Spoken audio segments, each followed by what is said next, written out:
భారత్‌పై అమెరికా మరోసారి సానుభూతి వచనాలు, సానుకూల మాటలు చెబుతోంది. దీనికి కారణం అధ్యక్షుడు డొనాల్డ్ ట్రంప్, ప్రధాని నరేంద్ర మోడీ స్నేహమే అని చెప్పని అమెరికా రాయబారి సెర్గియో గోర్ అంటున్నారు.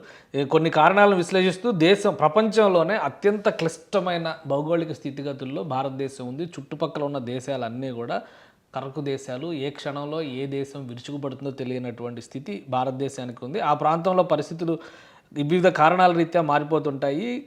ఇటువంటి వాటి నేపథ్యంలోనే భారత్ అనేక సవాళ్లు ఎదుర్కొంటుందని చెప్పని ఆయన అన్నారు. అలానే అధ్యక్షుడు డొనాల్డ్ ట్రంప్ ఇటీవల ఉదయాన్నే ప్రధాని నరేంద్ర మోడీకి ఫోన్ చేసి మాట్లాడాలనుకున్నారు. అప్పుడే భారత్లో తెల్లవారి ఉంటుందని చెప్పని నేను చెప్పాను. అప్పుడు ఏం పర్వాలేదు, మోడీ నాకు మంచి మిత్రుడు, మాట్లాడొచ్చు అని చెప్పని అన్నారు. అంటే వ్యూహాత్మక భాగస్వామ్య సదస్సులో ఈ బంధాన్ని గురించి, మోడీ ట్రంప్ స్నేహం గురించి గోర్ ప్రస్తావించారు, సెర్గియో గోర్.